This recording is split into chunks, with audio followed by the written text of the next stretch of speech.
Can you please tell me your name and where you're from? I'm Matthias, and I'm from Austria. Tell me about life in Austria growing up. Tell us a bit about who you are. Yes, I was born in Austria in 1992 under a bit traumatic circumstances. Had my parents broke up before I was born, and it was just a very interesting situation with a lot of just broken relationship, grudges, bitterness, and so on. That's a little bit the situation I was born into. And there was a friend of my mom, a missionary couple. Um, their name were Rudy and Linda, and they became friends with my mom. And one day they saw the situation and how it was, and they asked my mom, "Do you need help?" And mom said, "No." Strong woman, right? But Linda said, "No, you do need help." And I think Linda said she turned to Rudy in the car and said, "That little boy that is on the way, he will have us." And that was me. So I was born a few months later, and yeah, they were kind of always there. They were like you could say, grandparents, a little bit like that role. And then Rudy very much became a male figure in my life that stepped in where my father was not present. He was pretty much gone because mom and dad never could work it out. So it was, as you can think, very chaotic, very much a conflict the whole time. And Rudy and Linda provided a place where there was peace. So, and they very much cared for me as well. That's my very childhood, like my early days where Linda was more caring, and she was very consistently there. I loved hearing her stories. She was always telling me stories about God, about people, and what people have experienced with God. Rudy very much became that caregiver, that someone who taught me things, like practically working in the garden, changing tires, or some stuff like that, or shoveling the snow and all those things. Rudy and Linda, they were very consistently there for me. Situation in my actual family was that was shaken to the core. Yeah, and I didn't see my dad at all. So you know how we have someone who's giving us life, and a life giver and a caregiver, and ideally they should be the same person.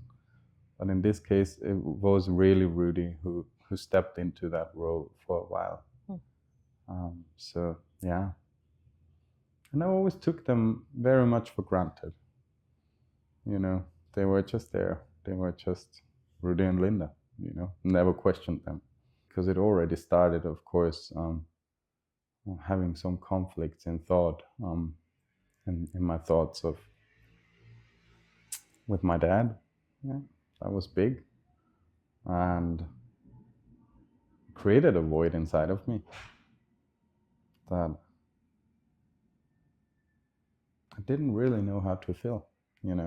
So I always have heard stories about God, knew about God, obviously through Rudy and Linda, and I knew, okay, they are missionaries, they're giving up their life for God, but never really knew what that meant for me.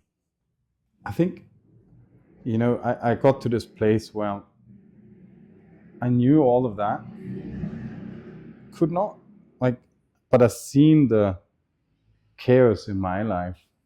And at some point I was so overwhelmed by that I said, all right, I guess that whole God thing doesn't work for me, you know. And I think in my teens, there came a few interesting events, abusive events in my very early teens, I would say 12 and 13 years, that created even more shame in my life. And I got to the place where I'm like, yeah, I cannot handle this. That doesn't work, right? I was a very good runner, but I came from a place of I tried to tire myself out so I have peace in mind for just a few minutes, right? I did that all to fill the void somehow, right? I was traveling a lot in my started in my teens to travel a lot, and yeah, after that I was introduced to drugs and did that for a while, and kind of got into a lifestyle that got very quickly very hopeless, you know, and yeah. How old were you when you started doing drugs? I was around 20, 21. Yeah, and I think all was pretty much a search to fill that emptiness that I felt inside of me. During that time, Rudy and Linda were not there anymore. So they left back to the States, moved to Portland, Oregon when I was 16. You know, the one thing that gave me stability was taken away. So that was an interesting event because, you know, it brought me on that journey of, well, I have to figure it out myself, right? And I ended up with a few choices in drugs, you know, and that was the end result. Now, it wasn't, as we know. What would you say your view of God was at that point, and kind of your internal world looked like? I think at that point I knew about God, right? I knew about Him, but I did not know Him. And yeah, it did not come alive for me yet, actually alive, you know. So at the peak of that time, I had one of my friends, and he became a Christian a year earlier, and he visited me over and over again and said, you know, Matthias, God is real. And I said kindly, you know, the door is real too, and you can use it. But I had a hard time, actually, you know, letting that come close to my heart. It's an interesting thing if you're in pain, because you like to hold on to it, right? So it was one day when he really, you know, you need those friends that don't give up. And he was actually a good friend and come visit me, and again and again and again. And that one day he was like, can I pray for you? I said, sure. And I remember when as soon as he started praying, it was a weird thing happened, you know. It was this warm volume, that's all I can describe it, that came around my heart. And I had an emotional reaction to it. It was almost that broke that all the walls, and in a moment I felt this warm volume around my heart, and I did not know, should I cry or should I laugh. It was a strange moment, and later on, I went to the hammock on the balcony, and I was laying there, and I just said to God, because I was like, I cannot believe you're real. I can't. It's too much happened, you know. And I heard the voice of God in my heart so clearly. Mathias, everything will be good. Now, that does not, maybe not sound like a lot, but it meant the world to me, because I got to a point in my life where I did not know what good is anymore at all, you know. And I had tears in my eyes and I couldn't imagine it, you know. Now, and I think that was certainly a moment where I first experienced the presence of God and his voice. And a strange thing happened there as well. I not just realized, oh, that's God's voice. Well, he is talking to me. But I realized all the moment he was already speaking to me. And that realization was a strange one, because out of a sudden you realize, oh, he was there in all those moments, you know. Would you say in that moment is when you surrendered to Jesus? Or tell me more about like your relationship of coming to know Jesus and becoming a Christian. Yes. Well, I was confronted with the presence of God, right? And I'm like, I have to do something with that, because I could not deny that experience. So it was an interesting one, right? So I was definitely going on to like seeking the Lord and figuring out, okay, what does that actually mean for my life? What does the gospel mean for my life? Now, went through a process of learning about God, experiencing God, and learning truth, getting rid of habits, and definitely a process of forgiveness and acceptance and surrendering things I can't change, but he can, you know. And that's where Rudy and Linda came into the picture again, because I think a year later I booked my flight to do a discipleship school in New Zealand. And I called Rudy because I booked it through Portland and then Auckland, New Zealand. Called Rudy and I said, hey, I'm coming to visit you guys. He said, oh, come. Yeah, that's great. But I thought, that's interesting. He was not himself. And a week later, Linda messaged me that Rudy got diagnosed with 4th stage cancer. And it happened that 1 week we had together a year earlier was actually the last normal week we had together.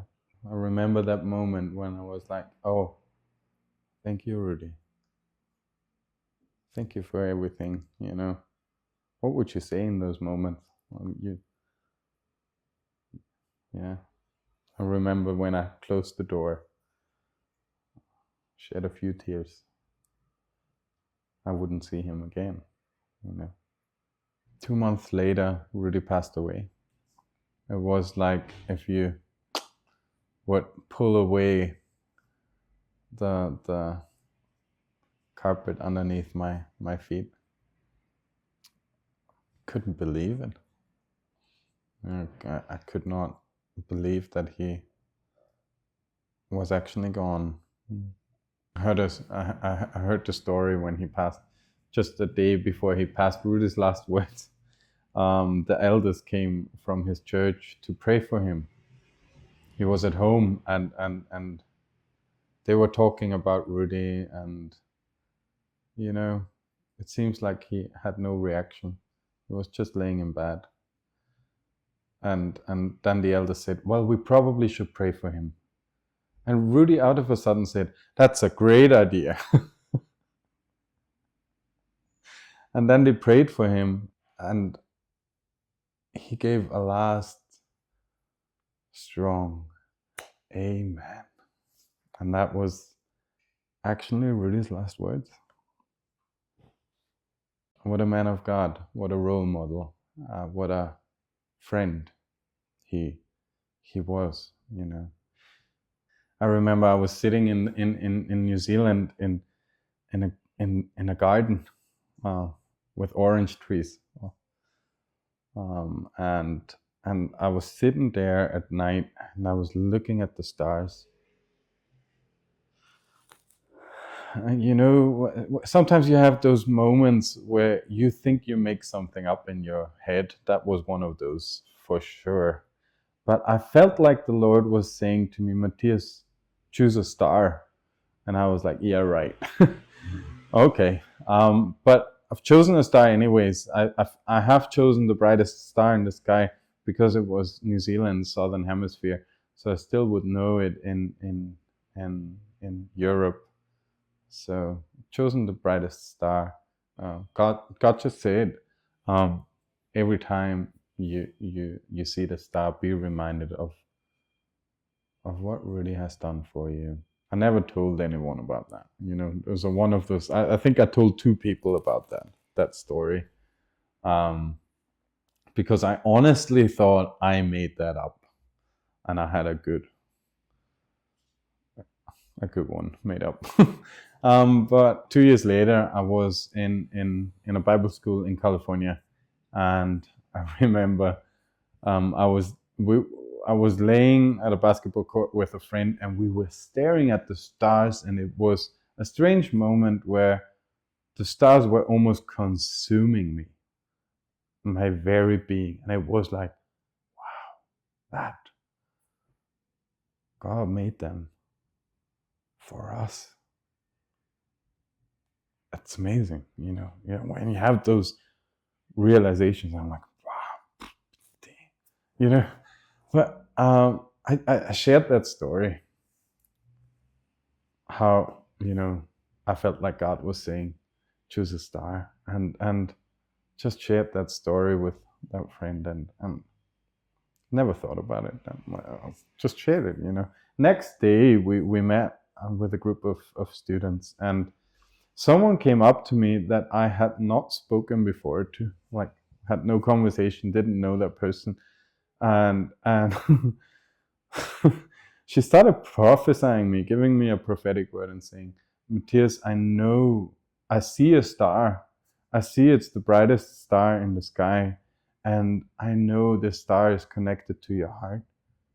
And then she said, oh, believe that. And I was on the floor weeping. I was like, wow, God knows even those thoughts that we think we made up. Tell me about what your relationship to Jesus means to you today. Today? Yeah. Everything. I could not imagine my life without it. If you could go back and say anything to young Matthias, yes, when he was 22, 23 years old, what would you say? I would have a solid look at myself, and I would say, there's actually a way out of prison. There's actually a way not to carry shame, not to carry the guilt, and not to carry around pain. And that way has a name, and that's Jesus. And that's what he has done for us. And yeah. If you think about your life and Rudy and Linda always being there, what do you think your life would be like if they never were in Austria, if you never had met them? That's a hard one. Because I always took them for granted. You know, they were always there. I can't imagine my life without them. It would be like skiing without snow. It's like they were just there, you know. However, I realized when I became a Christian, my that's actually something special, because what are the odds that a missionary couple jumps in and says, well, I'll help you along, you know? I think the special thing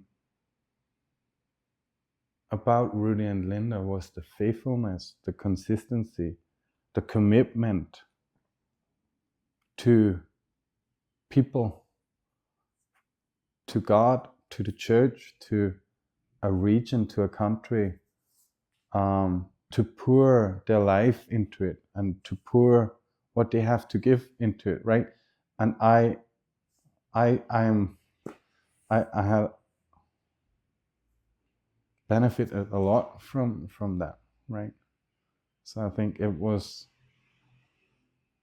that daily devotion and faithfulness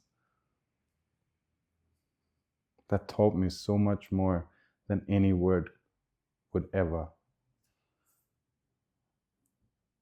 have been able to teach me, right? Yeah. How long did they live in Austria? I think 40 years in the mission field in Austria, about 40 years. And married for 49 and a half years. Wow. That's beautiful. Do you have anything you'd want to say to someone watching when it comes to like sacrifice or missions or the effect that a missionary can have? Or just anything about their sacrifice and surrender? Yeah. I think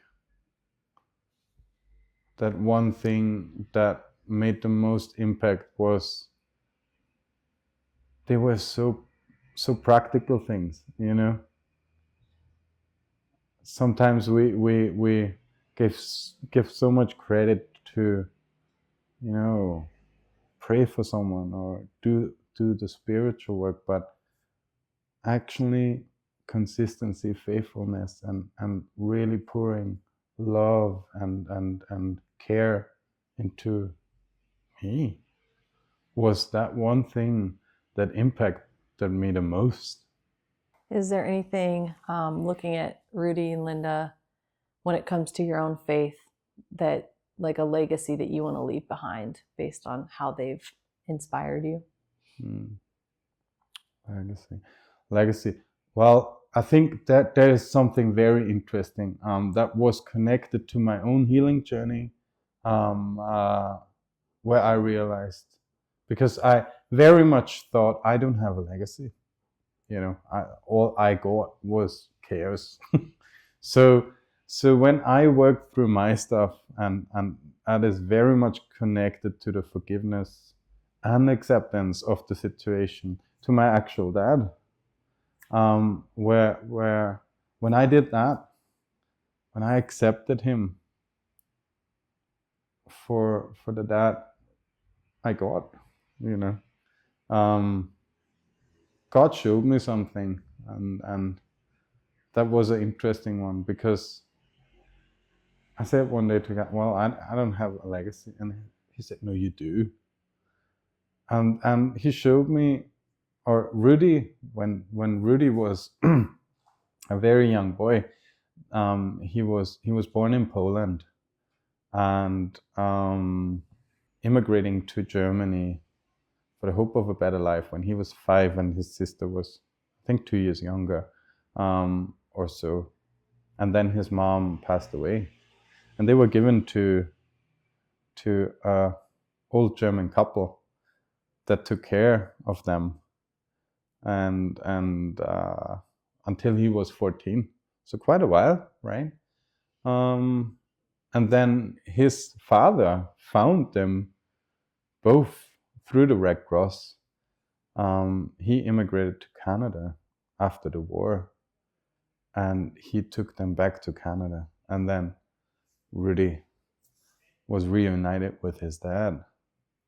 But Rudy had someone taking care of him when he was a young boy, you know, and God said, like God showed me that picture, and it was really like, oh wow, he gave away what he received, and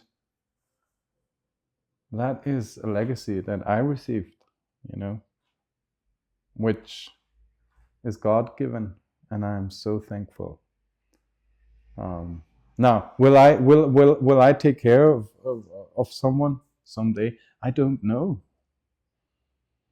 but I know God orchestrated a legacy for me, and I wouldn't be surprised if so.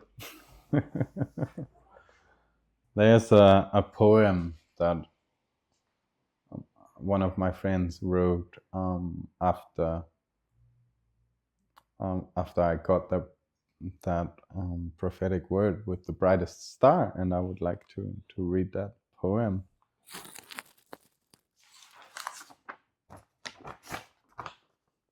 for you. A legacy of a life laid down. A simple yes to one small town.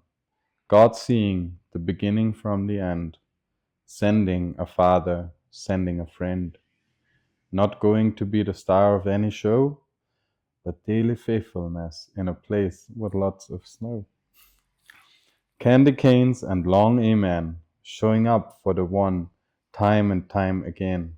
The hidden hero that forever changed the heart, leaving a lasting impact, a life set apart.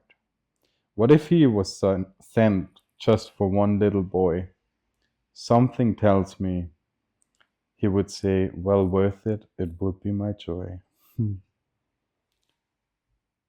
So thank you, God, for sending the one for the one. Thank you for showing up for your son, setting stars in place to remind us of his face. God, you are a God who meets us with such grace, light illuminating the night, not far away, feeling his closeness, especially today.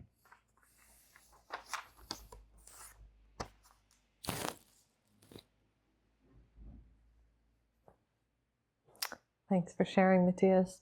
It's incredible. Yeah.